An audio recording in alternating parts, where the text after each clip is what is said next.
is Emmy. Welcome to Gadara's Impact podcast, designed specifically to talk about issues that demand care and contribution in current times.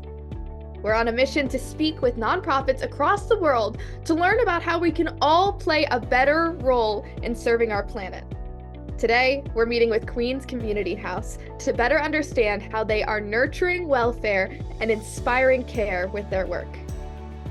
The world is undergoing an unprecedented urban transformation, with nearly 68% of people expected to reside in urban areas in 2050. This global trend brings both promise and a significant challenge: how to ensure that cities of the future are not only thriving, but also inclusive, accessible, and sustainable. Inclusive and sustainable cities are places of equity, opportunities, and resilience. However, the journey towards urbanization is marked by pressing challenges, such as infrastructure strains, inadequate public services, rising economic disparities, and the ongoing threat of poverty and lack of affordable housing. Rapid urbanization and the lack of planned affordable housing have led to a shortage of millions of urban homes. This is especially worse for people from marginalized and minority groups who face significant challenges in accessing housing, healthcare, and every other basic need that is currently facing shortages. Factors such as these make addressing the lack of housing, access to healthcare, and generational poverty of paramount importance for these communities. Organizations such as Queens Community House are doing incredible work in this regard. I had the opportunity to visit with their center and office and check out the work they're doing. Have a look.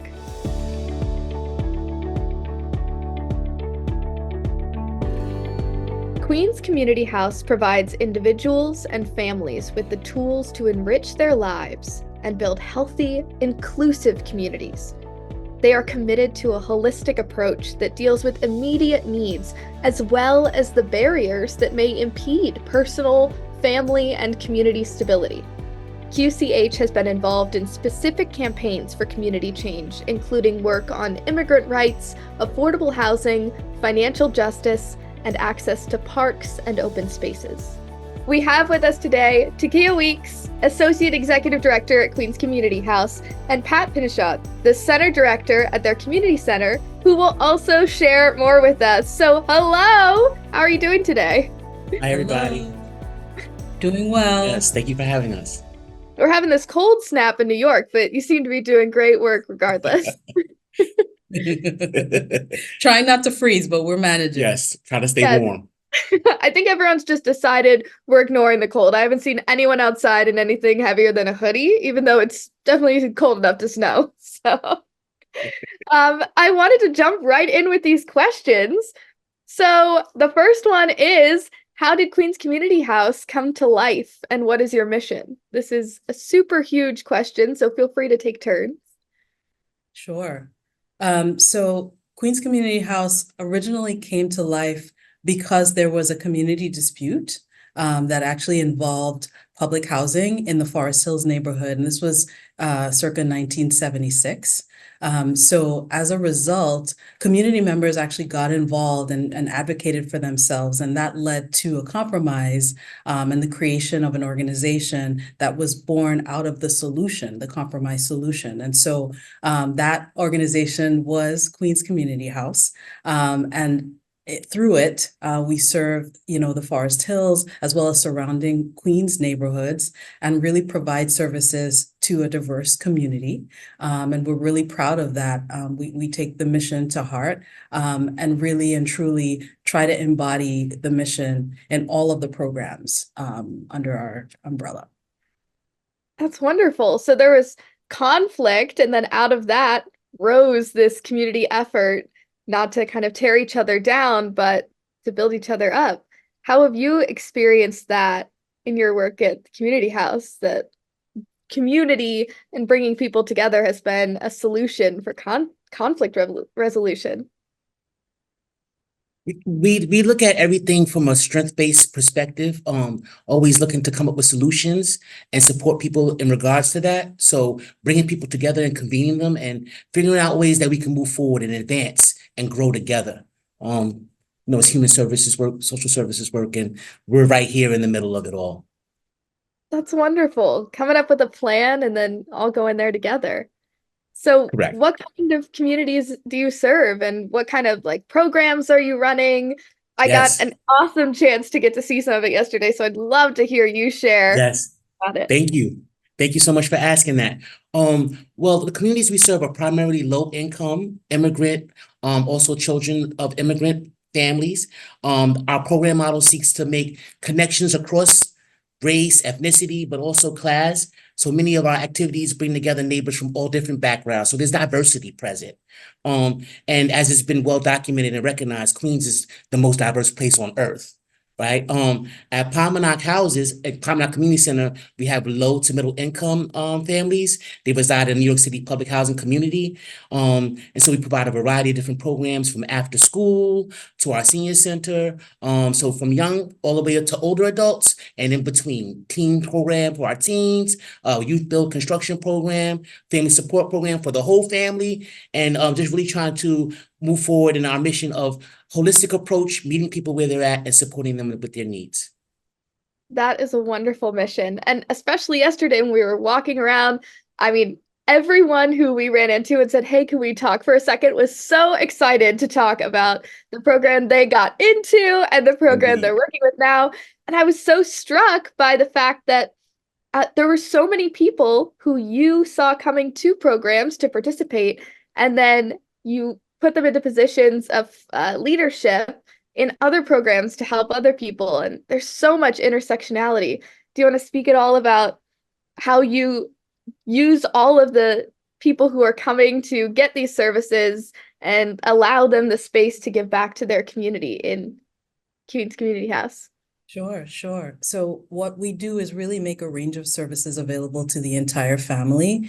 And we actually coined that under our integrated service model, which is pretty much comprehensive support, which basically includes community building, participant leadership, social justice and democracy. And we piloted that through Palmanock Houses. We really want to be able to support individuals, families, and the entire community in a way that obviously speaks to their needs. We take into consideration what it is that they're expressing to us that they need and build programs around that. And so it's really important to be able to engage the staff and make sure that the staff is being responsive to what the community says that it needs, and getting the community involved as well, and helping them to be leaders. As much as they get support from us, we're actually getting support from them as well. That's so wonderful. When we were talking in the office, who was it, Pat, that we spoke to who said she uses every single skill she has to try and she said she wasn't There, going by her old self. there were a number of staff that were saying that, and I mean, the work that we do, as part of the skill set, as part of the knowledge base, to have as much information and resources available to provide to people that we work with. So That's so incredible. I know I'm straying away from the questions list, but it's so interesting. It's such a wonderful organization, and I love to give you the opportunity to speak a little bit more in depth about it. So the next question here is, can we talk about how your learnings, what are your learnings from working in this space? Like, you have been in the nonprofit space. Have you worked anywhere before Queens Community House? And what have you brought and learned from the community there? Yes, thank you. Well, as Takia stated a little earlier, we recognize all community members as leaders and as stakeholders. And, they have the need and want to participate and contribute in their community. It's their community, it's their community center. So we also want to just aid that, right? Mutual aid and practice reciprocity and helping people to help each other. It's important for us to identify more opportunities for that to happen. And we have family support coordinators that provide those type of supports as well. in-house, a one-stop shop, a hub at our community center, because many people have to rely on multiple organizations and agencies to deal with those type of challenges, and that makes it even more challenging, right? So they can come into our community center, come into Queens Community House, and get everything here. We have wraparound comprehensive services that support that.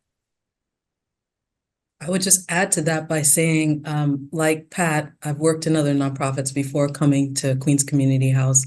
I've actually worked for another settlement house, and the settlement house model is over 135 years old. It's one that prides itself on being able to, utilize the community and go in directly and support the community where they are. And I think I've been just so impressed with QCH because it really takes the mission and the settlement house model values to heart. I have not worked in a place where I've found that every single staff person embodies those values in some way, shape, or form every day. And it just is so humbling to be able to say that I'm part of an organization where the community has actually felt the impact and continues to say that, and also come back in and want to volunteer and want to be staff themselves once they've been supported through QCH. That's wonderful. I love your emphasis on it being like a one-stop shop model too, that you have a need, come to us and your community is going to love on you. That That's is a important. great, That's important. Very much needed. absolutely. So can we talk about how you're implementing this model specifically in the Pomona community? Yes, well, we're really excited about the work that we're doing at Promenade Community Center. We have a really hands-on, interactive, engaging approach in terms of meeting people where they're at, and what they need and what they want. We've developed and established a community engagement team. And that is for the purpose to bring people into the space to experience all the services geared towards them. So we go to them, we go to the buildings, we knock on doors, we put on doorknob hangers, we post flyers, like we canvass the whole neighborhood, and we really work to provide resources that address the needs through internal and external referrals. So when they come into the center, they're being also connected with someone else that can provide them with some more support. So it really is this holistic approach around everything, just being very intentional and purpose-driven so that we can reach our goal. That's wonderful. Yesterday when we walked into that exercise room that was full of kickboxing stuff and like seemed like a pretty masculine center gym, we brought with us two of the women from the older adults group, and they were like, "This is our favorite room." So That's correct. Every space in the community center is a multi-purpose room because we do multi-purpose work. So, everything is reflective of each other. that's wonderful. The next question is, what kind of reception did you receive from the public and maybe like any corporations for your work in the space? When you canvassed the town in flyers, what was the reaction?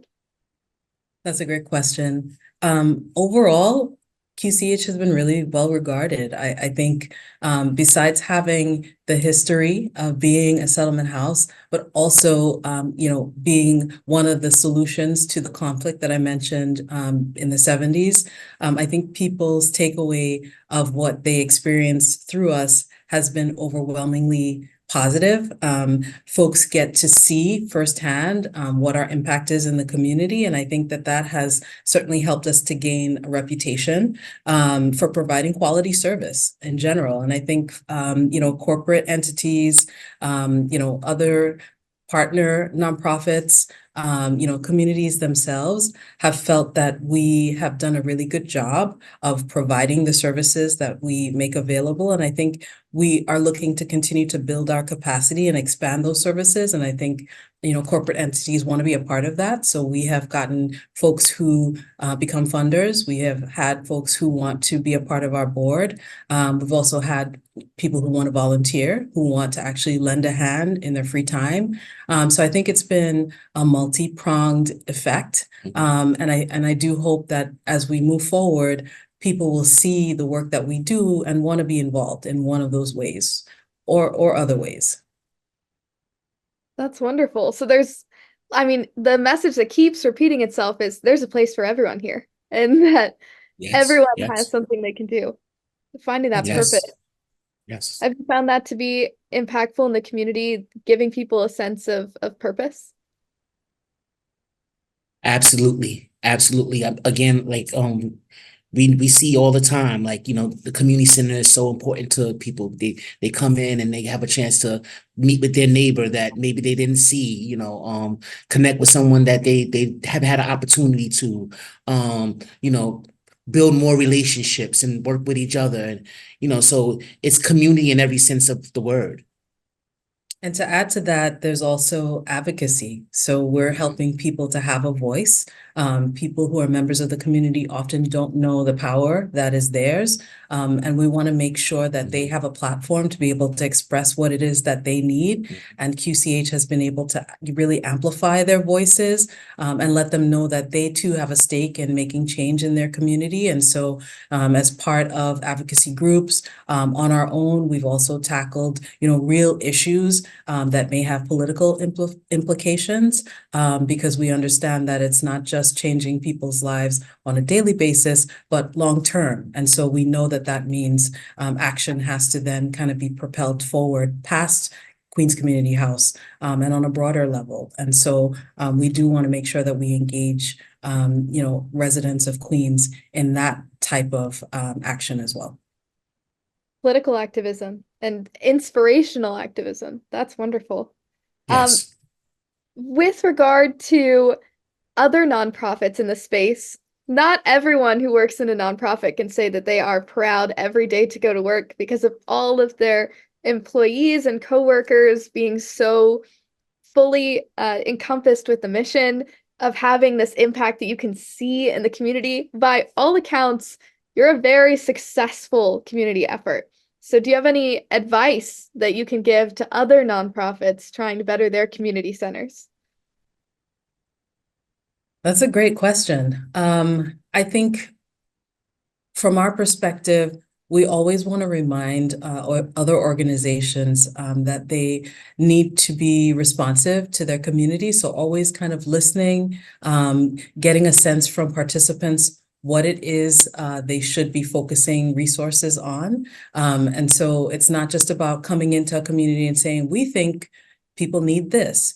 It's really, putting our ear to the ground and saying, what are folks telling us? And how can we then use the resources that we have as an organization to be able to provide that? It's also about making sure that our staff and our teams are thinking deeply about how they provide service, making sure that it's trauma informed, making sure that it's diverse, and so that everyone who feels that they want to come to an organization is respected, feels like they belong. And so you always want to make sure that you're leaving folks feeling like they were heard. And I don't know if Pat wants to add anything to that. I think that is well said. I mean, definitely. We talk a lot about community, and it is community, and it's community within community. So our staff is community as well, right? Volunteers are part of the community. We're all working together. We're all here for a lot of the same reasons, and really moving forward to try to advance and grow together. So again, it's community in every sense of the word. It's communing, it's communicating, it's unity, it's all of that. Oh, it seems to be the path forward, and you guys are really leading this charge. If people want to get in and help, have you experienced any corporate groups that have supported you in any way? And have they been successful? Yes, I would say there are many corporate groups that have partnered with us in some way. It's too long of a list to really carve out specific names. However, I will say that, corporate donors are always welcome, corporate volunteers. We also use corporate companies in terms of thought partnership and ways that we can continue to move our initiatives forward. In our strategic plan, we have members of our board who are from the corporate industry and really provide us with a different perspective in terms of how we can better use and attract resources, because of course it's not free to do this work. We do need to have budgets attached to programs. And so sometimes it's good to be able to hear, as a nonprofit, what are some things that we could be considering to be able to sustain this work and to build capacity. And so they have been really helpful in providing us helpful suggestions. But at the end of the day, I think, we obviously see our corporate partners as partners, and we want to make sure that there's a give and take in that relationship as well. So yes, we do use corporate entities pretty consistently. That's great. And they have found a way to help you out and give advice that way.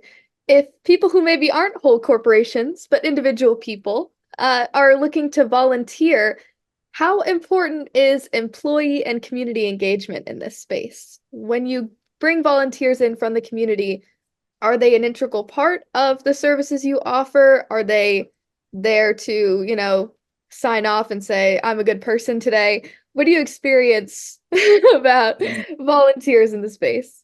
Thank you so much for asking that. Volunteerism is a huge part of what we do. We have many staff that were once volunteers. We employ many volunteers. We open, the possibility and provide opportunities for them to come on as an employee and work with us even more in depth. Integrated service model is our social capital, opportunity for people to make more connections and build more relationships and have more associations with each other. We look at each person as a resource. They're a resource, right, to each other, with skills and knowledge base that continue to bring with them into the center and even outside of the center, because it pours out of the center into the community. And we recognize people bring something new to the table and contribute new activities to our center. So we've had a number of activities that volunteers have run, that have led, they've co-facilitated. Our food pantry was started by a community stakeholder, a prominent community resident. We worked closely with that person to get it done and to get it established. That was without any government support. That was all grassroots from, people coming together. And that's just one example. It's many different examples that we have at our community center. So our community engagement team, we work with this. One of the main purposes to get the word out. We utilize marketing and our outreach efforts to try to get more volunteers to come in, because these are the community members. And like I said before, it's their community center. So they need to feel that welcome, inclusive environment and know that they can contribute in the way that they want to contribute to. So it's not just being a volunteer. Once you're in those doors, you are part of the family. You're part of the family. As we say, you're part of the fam. You're with us now. It sounds like a great group to be part of. So a question I want to leave with is, how do we amplify this impact? You are totally progressing in an absolutely incredible way. I mean, Pat and I spoke about the efforts that you made during the pandemic and the progress that you made. And now we are a little bit post-pandemic, still dealing with the repercussions. What is the future for Queens Community House? What is the growing impact that you have in your vision boards? Well, I'll start off by saying I think it's extremely important for us to continue providing opportunities, looking to identify more opportunities, where the community can come in and help shape the offerings of what we have here. Like, we're not creating the schedule and the programming. They're coming in and telling us, we need this. We'd like to see that. Can you guys help us with this? Can we move this forward? And again, because it's their community center and their stakeholders in this whole, everything that we're doing. We really believe in the capacity of the community helping itself. And so in many ways we're stewards and we're assistants and helping that move along and making it sustainable and growing it at the same time. And really looking at more ways that we can engage community members as leaders. And oftentimes we say, like, you're our leader, like we have positions. You're our leader. Lead the way. So I think if we continue to do that, that'll amplify the work that we're doing, and we'll continue to grow. And I'll just add that we want to continue to build the capacity and push the integrative service model forward. Mm-hmm. And to do that, what we're wanting to do is to increase the intergenerational activities that we provide. So really trying to make sure that every member of the family can come and participate in the events that we hold. That includes, little children, those that come in for after school, teens, adults, older adults, making sure that everyone can participate, and everyone has a voice. And to Pat's point about having participants make the decisions, our participant advisory councils will hopefully include the entire demographic of families, all being able to have a voice in the plan for how we use the center moving forward. Intergenerational and allowing everyone to just come up to you and tell them what they need. That is a great path forward.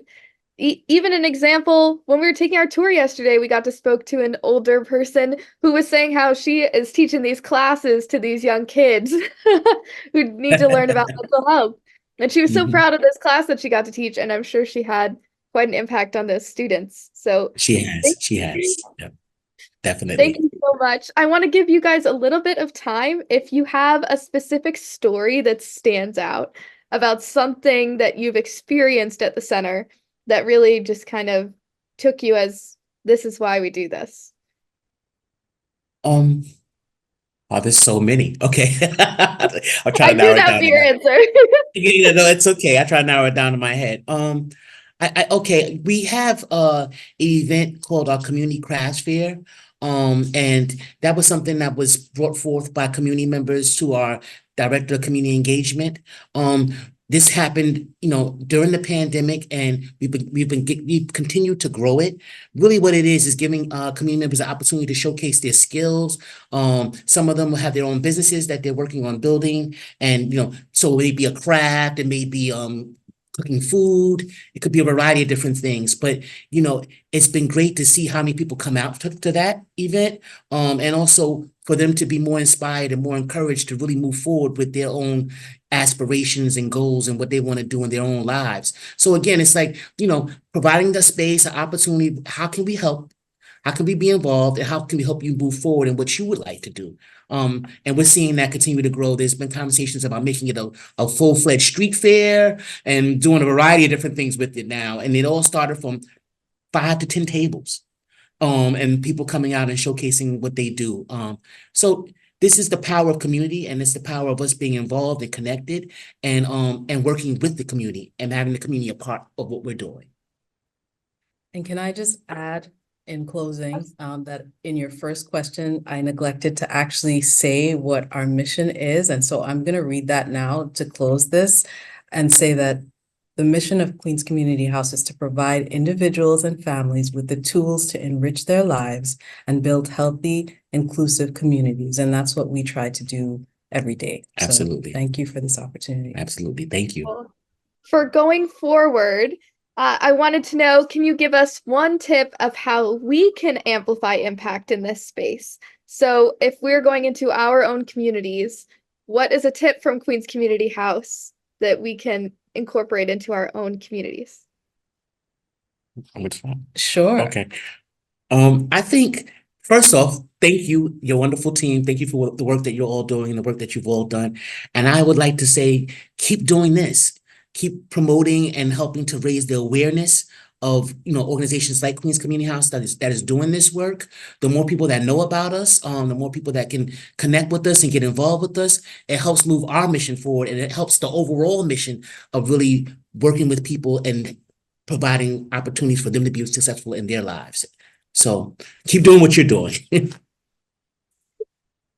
I would say just continue to listen to communities about what it is that they want and that they need, and bringing folks to the table to be a part of the process. Just making sure Collaborative partnership is key. Yes.